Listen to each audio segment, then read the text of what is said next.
What is up, everybody? Welcome back to another episode of the Pack a Day podcast. I'm your host, Andy Herman. You can find me on Twitter at Andy Herman NFL.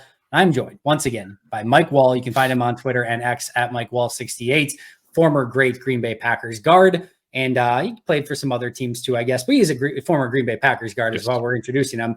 Mike, how the heck have you been, man? Hey, good, Andy. Thanks for having me on.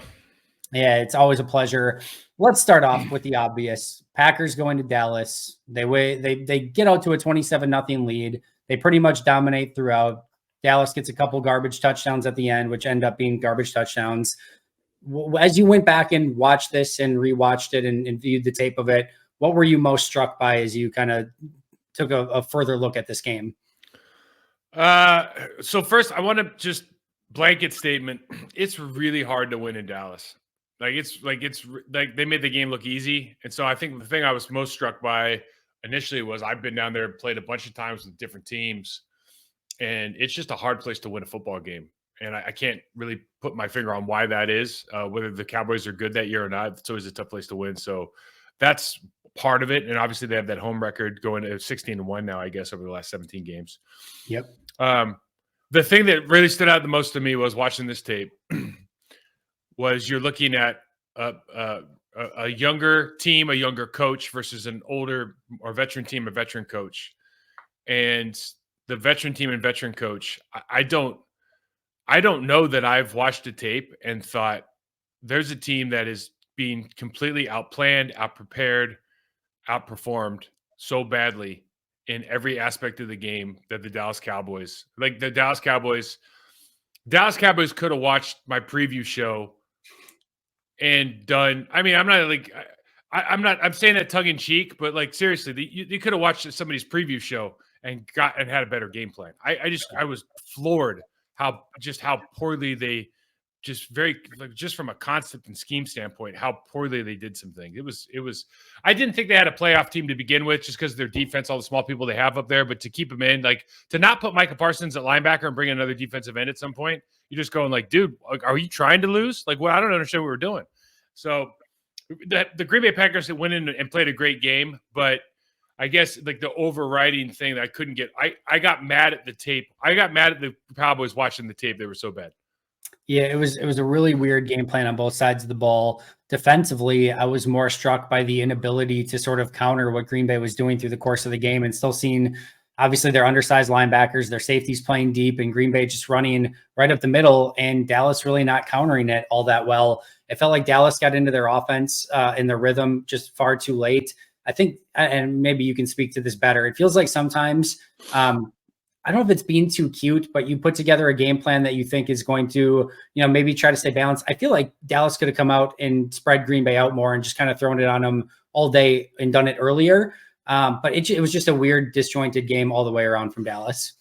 The Dallas Cowboys could have gotten, and like, if you watch my show on Monday, I literally just go through like almost like play by play. Dallas Cowboys could have gotten in nickel. Like they've shown this on tape over and over again. They could have gotten Green Bay in nickel and ran the football against 6 or 7 in the box as many times as they wanted. I would love to see their yards per carry in nickel. I'll bet you it was like 7. Yeah. I mean, they didn't stop. Green Bay couldn't stop them. And like nobody can stop them because they have good players. They have 3 All-Pros. And so you start going like, oh, well, that seems like it could be an issue. I wonder why they don't do that. And they started lining up in like 12 personnel, 21. Green Bay Packers are in base. Their center or their right guard gets beat every play. Tyron Smith on the backside's getting, like long armed by Kenny. And You're going like, again, I'm thrilled the Packers are winning, but I can't believe this isn't more obvious to you guys. I don't know if it's a being cute thing or it almost felt like they were game planning for this round of football and not last round because it was so obvious how poorly the plan was developed. Were you surprised that Dallas decided to keep Mike McCarthy after this game? And are you surprised that Dan Quinn seems to be at least very much in the running for the Seattle job after this game? I think he's probably in the running for a lot of jobs because he's such a good like culture guy. Yeah. And like you can't, obviously you don't define. I mean, the hard thing with Dan is like, yeah, Dan, like why do you have a safety playing middle linebacker or then actually your actual safety or number 14 who's like 205 pounds? Like, why is that? How does that make sense? So there's that part of it, but then you start going, okay, well, personnel wise, this is like you kind of knew they were going to get to this point, and then they were going to run into trouble because you win football games in the trenches in January and February.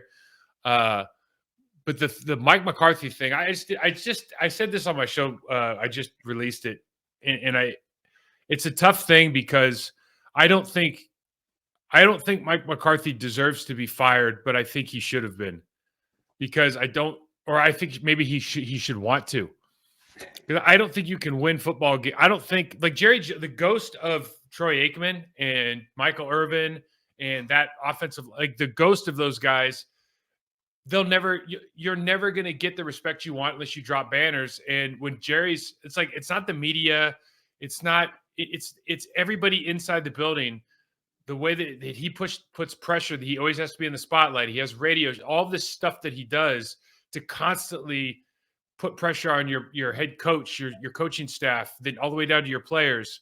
It just seems like it doesn't seem like a very good environment to win important football games, quite frankly. And with Mike, it's like you win a couple games a season obviously you get 4 free wins to the Commanders and the Giants every year. You should. And so you've won 12 games a season and you can't be successful in the playoffs. And I guess if I was on the other side of it, I was 81 years old and running out of time, I would probably go, well, maybe I need to change what I'm doing and get somebody in here who can like maybe take care of more business. Mike's got 12 wins. So are we trying to get 12 wins a year? Or are we trying to drop banners? If we're trying to drop banners, I probably need to move on. And if we're trying to get 12 wins, because a lot of teams would love to get 12 wins a year, right? Like you can talk about a lot of teams that can't do that. So, I mean, the Panthers would do anything to get 12 wins a year right now. Yeah. And so I think the standard that you set for yourself sometimes, I think from the Cowboys perspective, it's like he's always football. We want to drop banners. It's like, well, then get rid of your 12-win coach because you can't win in the playoffs.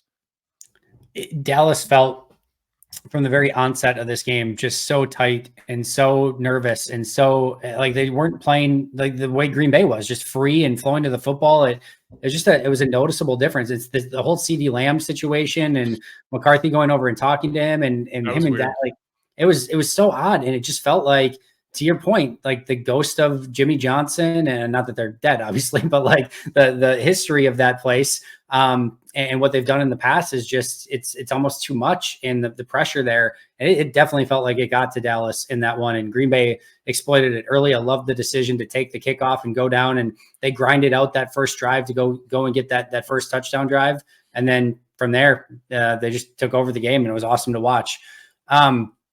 I want to start. You mentioned playoff games are won in the trenches.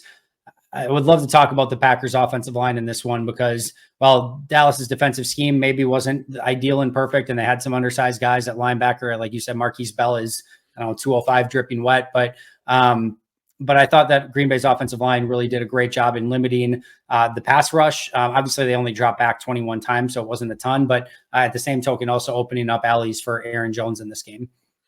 Yeah, it's just always interesting how football's played out. Because, again, it's a really tough place to play. So you see like the first drive. So DeMarcus Lawrence blows up the first 2 running plays by himself. And that's the quality player that he is. But then they get the holding call on Bland, who's first team All-Pro, by the way. And so we on the third down sack or the second down sack, sorry. So like these, so you're going like, oh, this is going to be quite a game. Yep. And it's Micah Parsons beats Zach Tom clean twice, gets picked up by Aaron Jones. Both are huge plays in the game. Nobody notices it because he never touches the quarterback. So there's like, you look at those plays and they played really well. And you're always like, you're always right there. I think what happens with this game is, first of all, Aaron Jones is just playing on a different level right now, play speed wise, like the vision, the way he's running, like downhill running behind his pads. Elton Jenkins had a really, really good game as far as being able to move humans. And he did some things in that game, like taking second level players like Micah Parsons coming on the A-gap like dog and stopped him cold and it was able to turn bodies. So I thought they did a pretty good I think they played well. I think anytime, like Aaron Jones is a force multiplier now because he becomes that guy where offensive linemen would never admit this, but it's not that you're blocking harder, but you have this belief that he can take it house all the time. And if you don't have that belief in the game, like it just feels like a little bit more of a grind it out. But they certainly are playing with a lot of belief that he can take it 60 every time he touches the ball, and he's certainly backing it up. I think at the end of the game, you love getting in those games as offensive linemen because like you could just see the defeat on the face of the Dallas Cowboys. And what I loved about it from an offensive line standpoint was they really put the pressure on and really made those guys feel it in the latter half of that game when they had opportunities to run. I thought the tight ends did a great job. I mean, this was in a very easy, like put the ball in 12 or put the game into 12 personnel and run the football as long as you want. Because I didn't think they could stop him in their base defense, and that it kind of turned out to be the case. And it was just the way their defensive tackles play. Like their defensive tackles play in nickel, they play a lot better against double teams than they do in base. So it's just kind of it's a technique thing. But they had a really hard time in 12 personnel. I thought we did a hell of a job running the football in that situation. And obviously, as you can see, it opens up everything else in the passing game. Yeah, in the second half, it felt like some of those bigger runs were opening up far more frequently. Dallas wasn't, like you said, almost looked defeated at times, and then sets up a lot of the play action stuff as well through the course of the game. I want to ask you about right guard. A few weeks ago, they stopped the left tackle rotation. Rasheed Walker eventually just outplayed Yosh Nijman, and they decided to go with Rasheed full time. They've still been rotating Sean Ryan and John Runyon Jr. a little bit. Are you still liking the competition, or do you feel like one of those guys should just have that job at this point? It's at this point, who cares? Yeah, I mean, you're game to game anyways. Whatever you guys, it clearly isn't affecting. I don't know how much it's affecting their play, but it's not affecting Zach, and it doesn't seem to be affecting Josh Myers. So I would just, there hasn't been a definitive. I think the other one was different for me because Rasheed was like, he's definitively better than Yosh in a lot of areas. Yep. I don't know that you can say that now about either one of those guys at the right guard position. So, but just keep going. I mean, listen, we're game to game here. So let's just keep this thing rolling. No, it makes a ton of sense. All right. We talked a little bit about this Packers offensive game plan.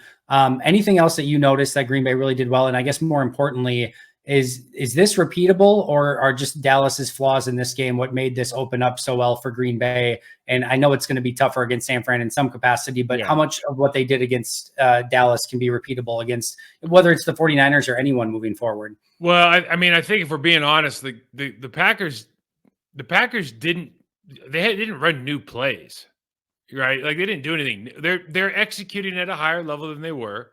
Yep. The receivers and the quarterback are on the same page more often and more precise, like, identify, communicate, and execute. They're doing that at a higher level than they have at, months prior, but they're not, this is the same playbook.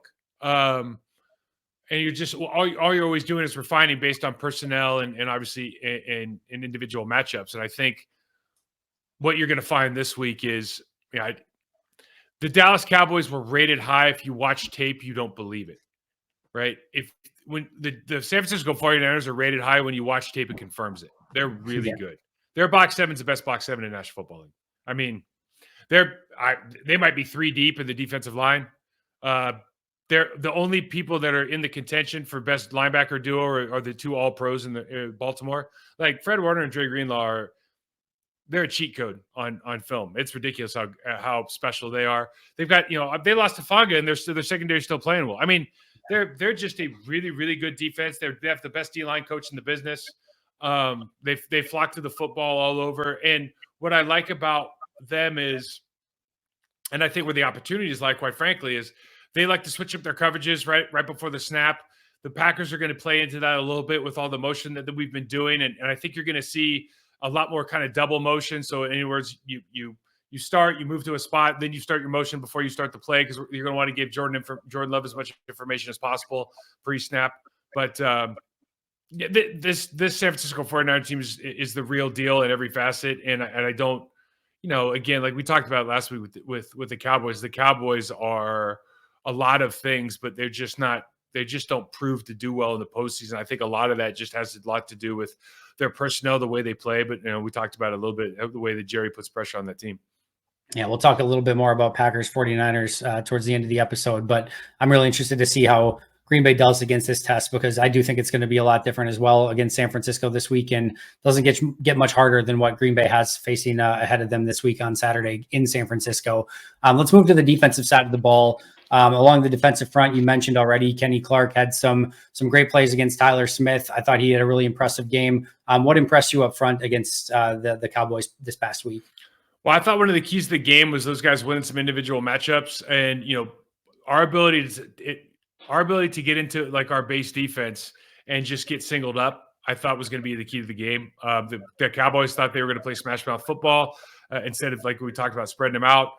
And for whatever reason, they kind of stayed with that for a large part of the first half and really struggled, I think, in the run game because of it. Our defensive tackles did a really good job of extending out and resetting the line of scrimmage. It allowed our linebackers to play downhill a little bit more. There were some plays. I think there was a play where Quay might have had a tackle for loss. And if you really watch, if you're watching tape, TJ Slayton reset the line of scrimmage with the center. Kenny Clark reset the line of scrimmage with the right guard. And it's like, when you got guys playing like that at a high level, it just makes everybody else look a lot better. It amplifies the performance of the rest of your team. So it all starts up front. I thought the tackles did a great job. Obviously, Preston and company setting the edge. You'd like to see, we're not seeing a lot of pressure from Rashawn Gary. That's probably a different conversation as to why that's not happening, but you do see a lot of good work over there by Preston on the other side. Obviously, Van Ness had kind of the coverage shack late with a good bull on Tryon Smith at the end. You just got to – I think for the last 3 weeks, those guys have played at a high level, and if they continue on, you have a chance, especially this 49ers team. We'll get into it, but, they're really special at one position across the offensive line, not 5 positions. The Rashawn Gary stat that shocked me, I just saw it a little bit ago. Green Bay played 90 defensive snaps in this game. How many snaps of those 90 do you think Rashawn Gary played? I don't think he plays as much as everybody thinks. I've been saying that for weeks, man. Like, their rotation is – and like this – he starts out, even if they're at the 20, like the tradition is if you start the 40 or in, like you're 40 back, 40 to goal line, then you want your starters in because you want the punt field position. You're playing a field position game. Yep. 40 to 40, you let it go. 40 back in now to the goal line, as far as 40 going into the end zone, you're trying to prevent the field goal. Yep. So the time you get the rotation is like in the middle of the field, and dude, he's out all the time. Like I don't understand what's happening. So that's when you say Enikbari, he got hurt. What are you going to do? Like, just play your starters. Like, this isn't rocket science. Played 39 out of the 90 snaps in this game. He might be hurt. Nobody knows about it. Yeah, I don't think he was on the injury. Not that necessarily is a tell, but like I wonder if he's wearing down from coming off the ACL injury last year and not playing a full year last year. And then they obviously brought him back week 1, and I don't know what it is, but he hasn't looked the same. And again, only 39 snaps in a 90-snap game was like a jarring number for me. Like, I would have expected at least to be half in that situation. Not that 6 snaps is all that important, especially in a game that you're winning by a ton, but it's just been really weird for him. And I feel like he does have to have a big week. And that was going to be one of my next questions, is how they cover for this loss of Enikbari. It's not like Enikbari was like one of their top impact players, but he is a rotational player that does come in for, Preston and Rashawn and LVN.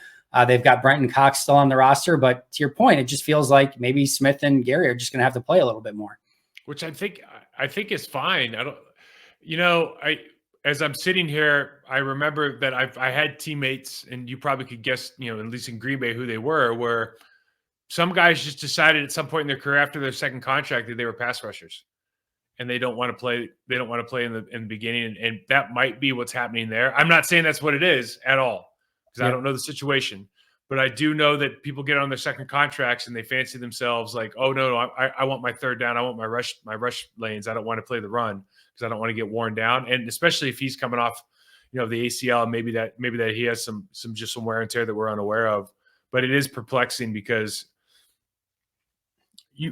like this week, like he should win this week. I'll just say it right. We'll talk about it, but we'll say it right now. He should win this week. If they don't play, but if they need to rotate, like honestly, you could put Colby Wooden out at defense at the way they play defensive end. Just put his hand on the ground, tell him to play defensive end. Even if you want him to stand up, like you have guys that can play that position. But Preston and Rashawn, they should be your starters.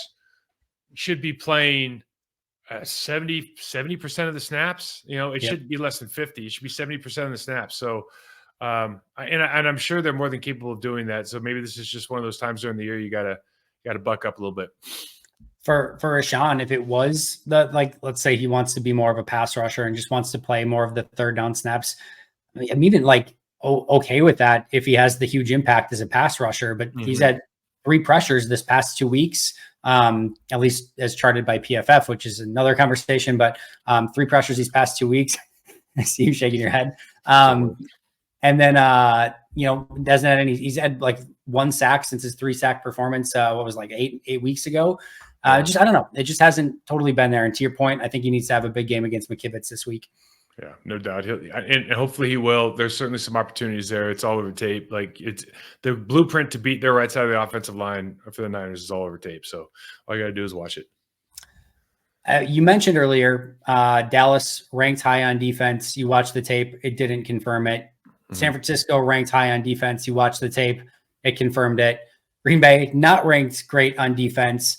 These past 3 weeks, though, watching the tape, what have you seen? Is it confirmed that it's just not a very good defense, or have you seen something transition where it's at least better?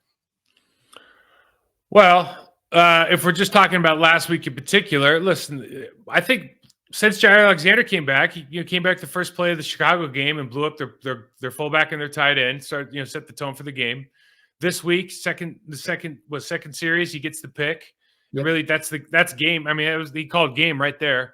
But I think more importantly, you watch pre-snap, he's communicating, he's pointing, he's directing on that play.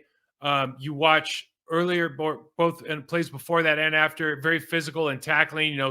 He's doing the things that you expect your all-pro cornerback to do at a high level and kind of leading that part of the unit. Obviously, you see the pick 6 by Darnell Savage. And it's again, you go, Dak, bro, your eye, you have to at least look where you're throwing. Darnell, way to go. Great play on reading your eye. Darnell did exactly what he was supposed to do. Read the eyes of the quarterback. He's supposed to take inside. Oh, quarterback's not even going to look at him. Okay, I'll jump with the outside slant, right? And conversely, at Dak, you go, dude, did you not even look? Yeah. That was nuts. So, I think if you're going to point to one thing, and it was one of the keys to the game for me, was we just have to tackle when they make catches. They're going to catch balls in the flat. Isaiah McDuffie did it early on. I think Ferguson caught a ball in the flat. It was tackle for a 2-yard loss. Yep. And really, when you watch Dallas against Detroit a couple of weeks before, Detroit lost that game on these big plays where they either fell down or missed tackles defensively. And so everything else, they were physically dominant against the Cowboys. So if you watch that game, you go, okay, I feel like we can be physically dominant. We're at the same level physically as the Detroit Lions. Then all we have to do, and this sounds, again, simple, not easy. We don't have to, if we just don't miss tackles, we're going to be in really good shape. I think that's what the Packers did for the most part, at least until, listen, in the second half when things open up and you're up by a lot, it's not even worth watching that film, to be honest with you. It's throwaway stuff. But the first half of this game is where the game was really won and lost. And, for me, they just did a really good job being the more physical team, being first to the ball, resetting the line of scrimmage, most importantly, tackling. Yeah, when the game was in the balance, it was a totally different defense. Then, again, it's easy to get a sour taste in your mouth after 2 touchdown drives, the 2-point conversions, but it was fake money, it was fool's gold. It didn't really matter. Yeah. Like you said, when the game was in the balance, the defense played well. And obviously, as we get to Packers 49ers, that tackling and making sure that those 3, 4, 5-yard gains don't turn into 40, 50-yard gains against guys like Ayuk, Samuel, Christian McCaffrey, Kittle, etc., going to be ultra important this week as well. Before we get there, one last thought. Anders Carlson continues to struggle, specifically with extra points. Rookie kickers, we know, and just young kickers can have a ton of volatility. Rich Bisaccia, Matt LaFleur, sticking with him, still confident in him. Your thoughts on his struggles and just how worried you would be about in a playoff game where every point is going to matter, that potentially being the difference in a game like this. If your kicker, you got one job. If your kicker can't make kick, your kicker is everybody's best friend until he doesn't make kicks. Yeah, it's just the sad reality of the sport. And if you've got a guy right now that's not hitting him, and if you're asking the locker room, are they concerned? They're going to say outwardly no, but they're also I'll give it to you like this. There was a time in my career where we didn't have a good kicker on certain teams, and you were like, hey man, we're not settling for the field goal. If it was a game-winning drive, we're not getting to the 30 or the 25, we're getting to the end zone. Yeah. And then, but like when we had Longwell, it was like, hey guys, 25 or 30, 32-yard line, we're good. Like we're winning this game, right? We trust in Ryan. So it's just it's the way that they perceive themselves. So they put a little bit of pressure. I think puts a little bit more pressure on that offense in particular. If you know that kicker's struggling, because if he's missing chip shots, then he's going to miss the 32-yard too. He's such an interesting kicker because he's struggled more with extra points than he has with field goals. He's had 50-yarders that he's just crushed right through the uprights. And then again, this extra point this week never even looked close. It's just, I don't know. It doesn't seem to be a rhyme or reason. There's definitely been a couple where high snap, bad hold have affected him. And then there's other ones where again, this week, again, I can pretend to be a lot of things. I can't pretend to be a long snapper or hold or a timing expert on field goals and extra points, but by the naked eye, it looks all clean. And it just, again, not even close. Just, it's a really interesting process, and hopefully just gets in a rhythm and can crush everything the remainder of the way. But that's definitely going to be one to keep an eye on as well. Go for two. Go for two. There you go. Easy. Packers, 49ers, Saturday Night Football. Actually, I have a quick question for you, because I've been talking about this week, and you can just tell me if I'm an idiot, and I'm hoping that I am. The Packers played 90 snaps of defense this past week. Mm-hmm. Not obviously all of their defense. We just talked about Rashawn Gary played 39 of those 90, but that's a ton of snaps. It's a short week. You're on the road. You go to San Fran. How much can that be a wear on a defense going into first of all, a game against San Francisco in general is going to be tough. And now you've got a rested San Fran against a defense that just played 90 snaps. Something there, nothing there. Where would you be at? Nothing there? All right. Yeah, nothing there. No, it's playoff. It's playoff football. I mean, you got nothing. What are you saving yourself for? Listen, the lie in football is that there's like 2 hard days in the week. There's one. You have 1 hard day a week. They don't even practice anymore. Yeah. I bet you if you went to the Packers practice, half is walkthrough, more than half. Yeah. So like you don't ever think. Listen, if they don't condition themselves, and that's a problem. And I'm not saying they don't. But if a team plays 90 and they can't play the next week, it's because they don't take care of their bodies. That is literally the only reason. Awesome. I'm glad I asked, because now I can get that away. And I love that you have the expertise, and we can just put that to bed. All right. Packers 49ers. What are you going to be watching for? We mentioned obviously a smattering of things that were already talked about through the course of this episode, but what are some of your keys to this game as you're watching it on Saturday night? First of all, I think the Packers are looking at hopefully their future selves on offense. I mean, this is a team where you look at from a skill position standpoint, the way they move bodies around, and they have guys that like all their guys don't fit only into their traditional roles, so they can do multiple things. They can line up, block, run, throw, catch. I mean, they can do everything. And so, I think I put up a screenshot. It's like you got the best running back in the game, the best tight end in the game, an absolute unicorn, Deebo Samuel, the best fullback in the game, a top 10 receiver in Ayuk. You got a kid that can throw the ball over the yard. Like everyone's talking about this kid's arm strength. No arm strength problems at all. Yeah, that is absolute. I mean, this kid, great arm, great anticipation, like very, very unique actually for that age. The ability to anticipate throws in Brock Purdy. They have a Hall of Fame, probably the most physically dominant lineman since Larry Allen. He's not Larry Allen, but probably the most physically dominant lineman since Larry Allen, as far as like guys are in front of him going, please don't hurt me. So they've got an offense that can just wear you out. I think that the keys, when I watch their team, when I watch them offensively, the 2 guys that are unicorns really are George Kittle and Juszczyk.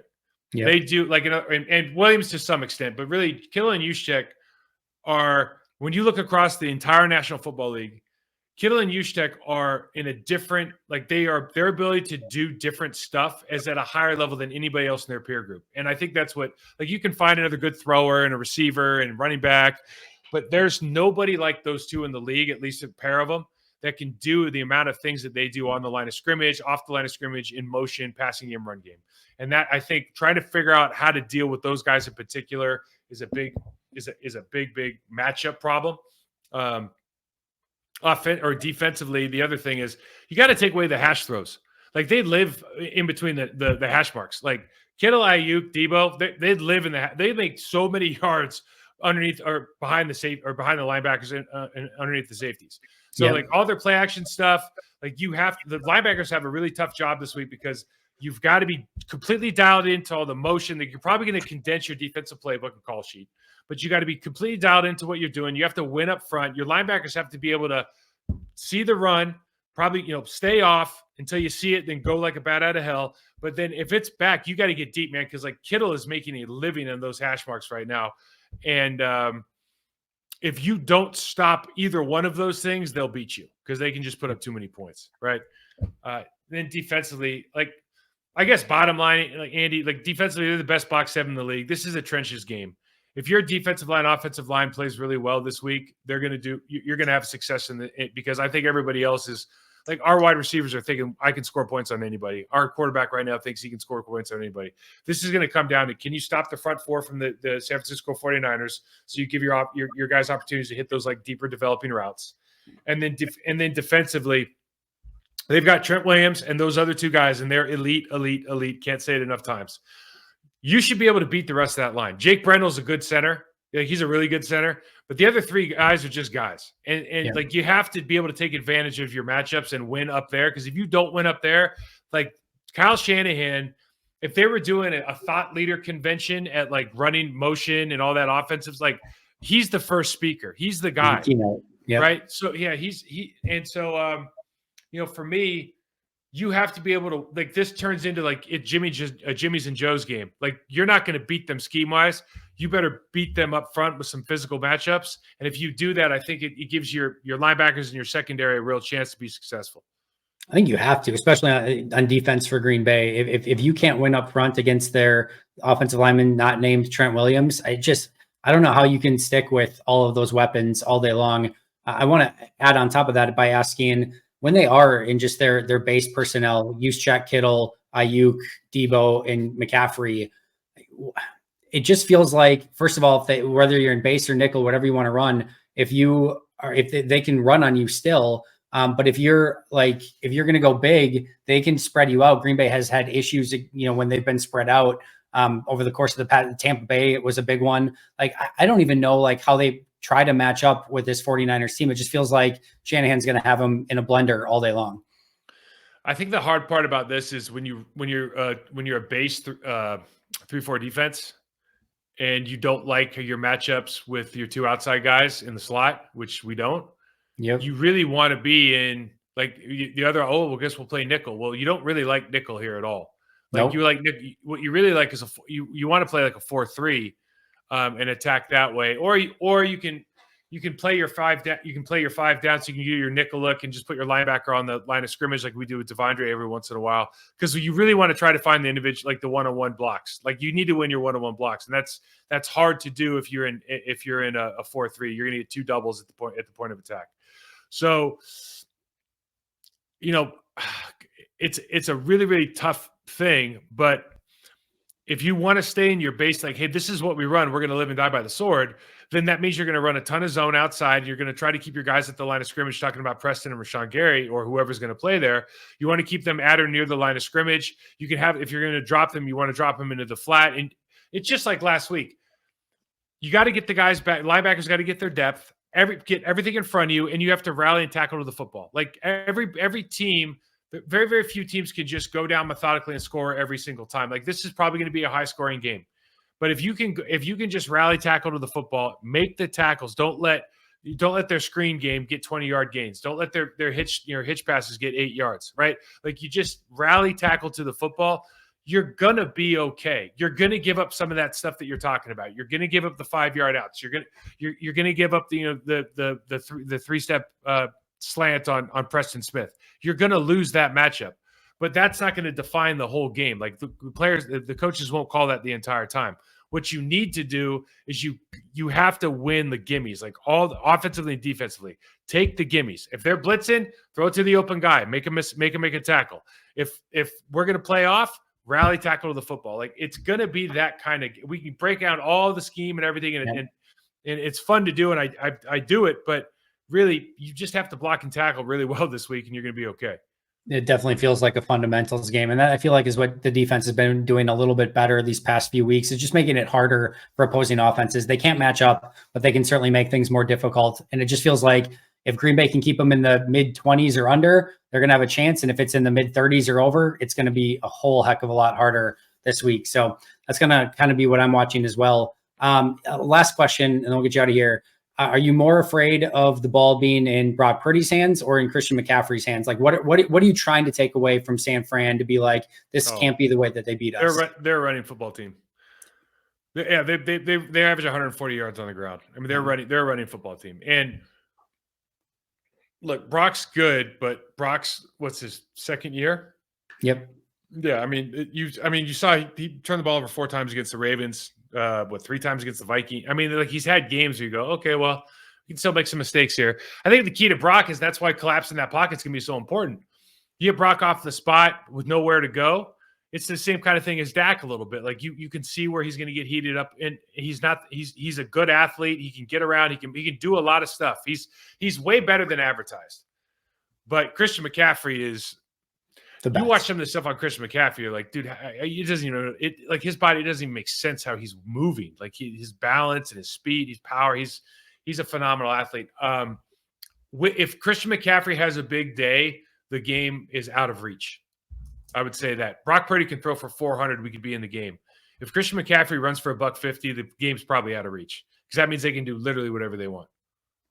Do you remember what the trade was for Christian McCaffrey? Well, as it turns out, it was like a bucket of peanuts and like a cold beer or something like that. But all I know, I was on Panthers group chat was not happy with how that's turned out. Was a 2023 second, third, and fourth round pick and a 2024 fifth round pick. So a second, a third, a fourth, and a fifth. Did not give up a first round pick in that trade. And remind me, I think he makes $17 million a year. He's the highest paid running back in the league and one of the few guys who makes that kind of money. But at the time, as I recall, this is Tepper, and he did not want to pay Christian what Christian thought he was valued at. And it was like Christian at the time, they're just coming off some really good years. But at the time, you're kind of looking around like, dude, this is your only guy. Like you have DJ Moore at the time. He was your only real dude.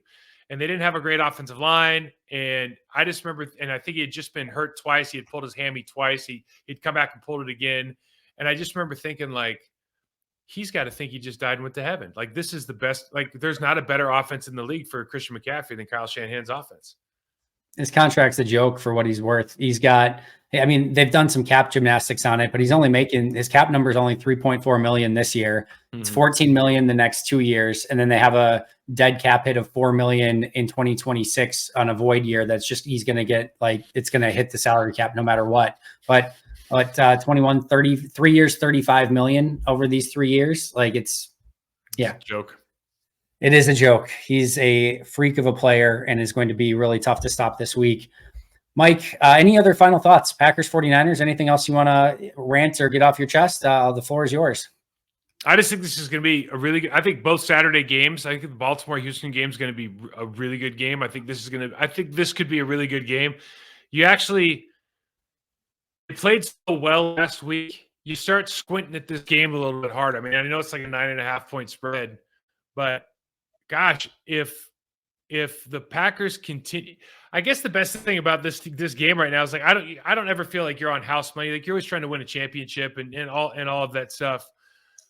But you're literally playing like your big brothers this weekend. Like you know what I mean? Like this is such a good test because I feel like it's like Jordan and the Pistons, it's like Brett and it was the Cowboys that you just couldn't get over the hump. You start going like, this is the team that you want to be, and they're set up in the right, like they were built the right way. John, like you remember John Lynch when he got hired out of the booth? Like I remember going like, because I love John. Like John, no, he's a real dude. And I remember thinking like, man, I hope this isn't another Matt Millen thing where you ruin a team for decades with your ineptitude. But him and Kyle have done such a good job out there just building the team the right way, and they just continue to I guess the other thing, and I'm gushing over the Niners, which I'm not even a Niners fan, but I think the way that like Matt LaFleur's offense, Sean McVay's offense, Mike McDaniel's, the way that they have gone away from just tradition and said, look, we're just going to find like these dudes, like let's find out what they're really good at and just have them do that as often as possible. And then just pinpoint what the mismatch is. So we're going to put 5 guys out there that can do a bunch of stuff. We're going to put them in different places. Whatever the defense does, like we know that we have a mismatch somewhere with one, like, and I'm talking about like me versus you is a mismatch somewhere. Right. Yep. And then we're just going to exploit the hell out of you until you change it. Like, I just love like this out of all the dress and everything, they're just a smack mouth downhill, fun to watch football team. And like that part of it, I'm a big fan. It's good football. I mean, we're both football people. We both enjoy watching good football done the right way. And San Francisco really is built it the right way too. And I know they get Brock Purdy as Mr. Irrelevant, the last pick in the draft and whatever, but like overall, Kittle's homegrown, Juszczyk's homegrown, I believe. No, I'm wrong on that. I think Juszczyk was not homegrown, I don't think, but Kittle was homegrown.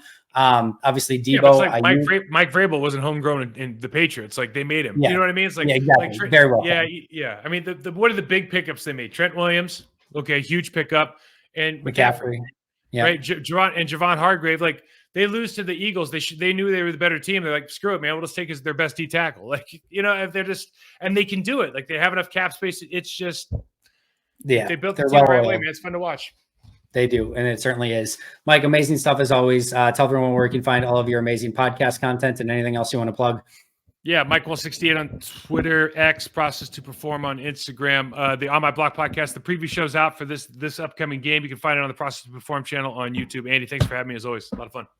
Appreciate you, man. Go find all of his work on the YouTube channel. Again, you can find him at Mike Wahle 68. You can find me at Andy Herman NFL and the podcast at Pack-A-Day Podcast. That's going to do it for us today. Hopefully we're back talking about either Packers Buccaneers or Packers Lions next week. We shall see. Man. Let's go. Yeah, it'd be so much fun. But until next time, and as always, go Pack Go.